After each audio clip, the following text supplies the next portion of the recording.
ఇప్పుడు చంద్రబాబు నాయుడు గారు సీఎం అయ్యారు కదా, ఇప్పుడు మళ్ళీ ఆయన తెలంగాణలో పార్టీ ఏమన్నా బలోపేతం చేసే అవకాశాలు ఉన్నాయనుకుంటారా? లేదు, ఆయన ఇల్లు చదువుకున్నాక బయట చదువుతాడు. ఆయన తెలంగాణ ఆంధ్రప్రదేశ్ ప్రజల అదృష్టం చంద్రబాబు నాయుడు ఇప్పుడు అంత మెజార్టీతో సీఎం కావడము.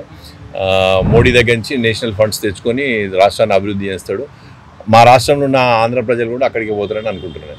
అంటే ఇక్కడ కూడా పార్టీ ఉంది కదా ఆల్రెడీ, ఇద్దరు గురు శిష్యులు కదా, ఇక్కడ రేవంత్ రెడ్డి గారు సీఎం కదా, వాళ్ళిద్దరి మధ్యలో ఎలా ఉంటుంది అనుకుంటున్నారు? రాజకీయంలో తండ్రి కొడుకులు కొట్లాడి ఉన్నాయి, గురు శిష్యులు అవన్నీ వెనకటి జమానా ద్రోణాచార్య జమానాలే పోయినాయి.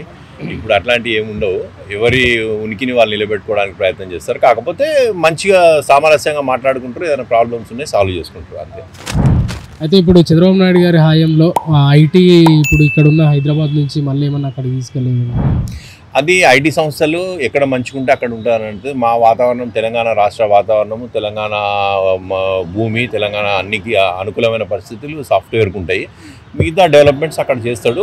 ఇవాళ ఆ సాఫ్ట్వేర్ ఆయన చేసిండు అనే దృక్పథంతోనే యాక్చువల్ రాజీవ్ గాంధీ టెక్నాలజీతోని సాఫ్ట్వేర్ స్టార్ట్ అయింది. కానీ దాన్ని అభివృద్ధి చేసిన చంద్రబాబు నాయుడు కాబట్టి ఇవాళ గెలిచిండు. ఆయన దేశం మొత్తం నుంచి వెళ్ళి వచ్చి ఆయన కోట్లు వేసిండు. కానీ చాలా వరకు అందరు ఏమనుకుంటారు అంటే జగన్ గారి మీద పగ సాధింపు జరుగుతాయి, కక్ష సాధింపు. అంటే ఆయనకున్న రాజకీయ అనుభవము, ఆయన మనస్తత్వము అట్లా కక్ష తీర్చుకోవడం కంటే రాష్ట్ర అభివృద్ధికి పాటుపడతారని నేను అనుకుంటున్నాను. అంతే, జగన్ మీద కక్ష తీర్చుకోవడం, ఇంకోళ్ళ మీద కక్ష తీర్చుకోవడం చేయకపోవచ్చు. అంటే ఆయన ఇప్పుడున్న సీనియర్ నాయకులల్లో వెనకటి నుంచి ఒక వాల్యూస్ ఉన్న నాయకులల్లో మిగిలిన నాయకుడు ఆయన ఒకటి అనుకుంటున్నాను. నేను ఇప్పుడు వాల్యూస్ ఉన్న నాయకులు కక్షపూరితంగా చేయరు, రాష్ట్రాన్ని అభివృద్ధి చెందినట్లే కాన్సన్ట్రేషన్ చేస్తారనుకుంటున్నాను. ఇప్పుడు చంద్రబాబు నాయుడు గారి పట్ల ఇప్పుడు ఆంధ్ర ఏ విధంగా డెవలప్ అవుతుంది అనుకుంటున్నారు? చాలా ఉన్నాయి అక్కడ రిసోర్సెస్ ఉన్నాయి. ఇప్పుడు సీ కారిడార్ డెవలప్ చేయొచ్చు. ఇప్పుడు ఆయన లాస్ట్ టైం కియా అండ్ ఇంకొకటి ఇది ఇసుజు అవన్నీ ఇండస్ట్రీస్ పెట్టిండు. ఈ సబ్సిడీస్ని వదిలేసేసి ఇండస్ట్రీస్ డెవలప్మెంట్ చేసినప్పుడు, ప్రొడక్షన్ డెవలప్మెంట్ చేసినప్పుడు, అందరికి పబ్లిక్ జాబ్స్ ఇచ్చినప్పుడు రాష్ట్రం డెవలప్ అవుతుంది. కానీ ఫ్రీ పథకాలు ఇస్తే డెవలప్ కాదనే దృక్పథం మనకు మొదటి నుంచి ఉన్నది. సామాన్యునికి ఏదో అవసరం ₹2 కిలో బియ్యం పెట్టిన, కానీ ఇప్పుడు ఓట్ల కోసం వాళ్ళు చేస్తున్నారు కనుక వీళ్ళు చేస్తున్నారు కనుక అని చేస్తున్నారు. కానీ డెవలప్మెంట్ మీద కాన్సన్ట్రేషన్ చేస్తాడని నేను అనుకుంటున్నాను. అయితే ఇప్పుడు ఇక్కడ ఉన్న ప్రజలు, ఆంధ్ర ప్రజలు ఎవరైతే ఉన్నారో మన వాళ్ళు అందరూ మళ్ళీ తిరిగి ఆంధ్రకి వెళ్ళిపోయే సూచనలు ఉన్నాయి. అంటే హైదరాబాద్ వాతావరణ పరిస్థితుల్లో హైదరాబాద్లో ఉన్న ఎంజాయ్ని వదిలిపెట్టి పోరనుకుంటున్నాను నేను. కాకపోతే వ్యాపార నిమిత్తం అక్కడికి పోతారు, ఇక్కడికి వస్తారు. ఇప్పుడు అన్ని కార్లు, రోడ్లు డెవలప్ అయినాయి. 250 కిలోమీటర్లు అటు ఇటు పోయి వస్తానని అనుకుంటున్నాను. ఇప్పుడు మొన్న జరిగిన ఎలక్షన్లో అవతల ఆంధ్రాలో ఇప్పుడు చంద్రబాబు నాయుడు గారు సీఎం ఉన్నారు, ఆయన శిష్యుడు వచ్చేసి మన తెలంగాణలో సీఎం.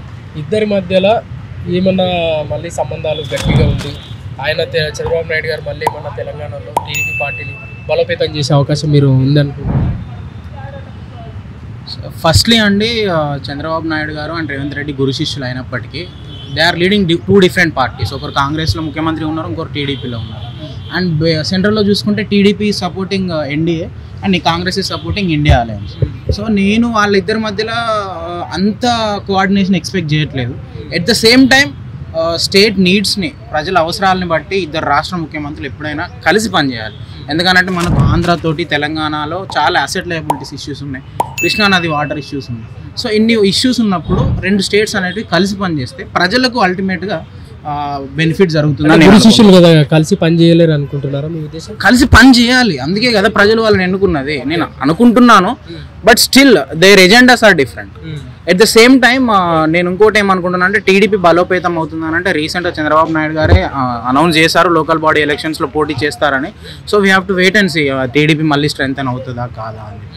ఒకవేళ తెలంగాణలో టీడీపీ ఫామ్ పుంజుకోవడానికి ఉంటే దాని పట్ల మీ ఉద్దేశం ఏంటి అసలు? So in my opinion regional parties ఏవైనా స్ట్రెంగ్తెన్ అవుతే ఇట్ హెల్ప్స్ ఇన్ డెమోక్రసీ. ప్రజాస్వామ్యంలో ప్రాంతీయ పార్టీలు ఎప్పుడు స్ట్రెంగ్తెన్ అవ్వాలని నా ఉద్దేశం అండి. It definitely helps people. అల్టిమేట్గా కేంద్రం నుండి చాలా బెనిఫిట్స్ మనం లాక్కోవచ్చు. అంటే ఎలాంటి బెనిఫిట్స్ ఎక్స్పెక్ట్ చేస్తారు? ఎలాంటి బెనిఫిట్స్ అంటే మనకు ఏపీ రీఆర్గనైజేషన్ యాక్ట్ ఉందండి 2014లో. ఎప్పుడైతే ఏపీ అండ్ తెలంగాణ విడిపోయిందో దాంట్లో చాలా హామీలు ఇప్పటికీ నెరవేరలేదు.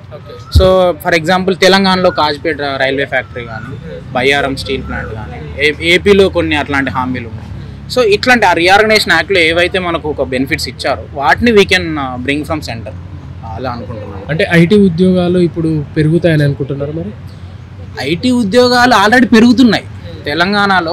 Hyderabad is the leading city providing IT jobs in the కంట్రీలోనే హైదరాబాద్ లీడింగ్లో ఉంది. So by virtue of Chandrababu Naidu గారికి మంచి పేరు ఉంది, ఆయనను చూసి చాలా కంపెనీలు వస్తాయి కాబట్టి ఇంకా అది బెనిఫిట్ అవుతుందని నేను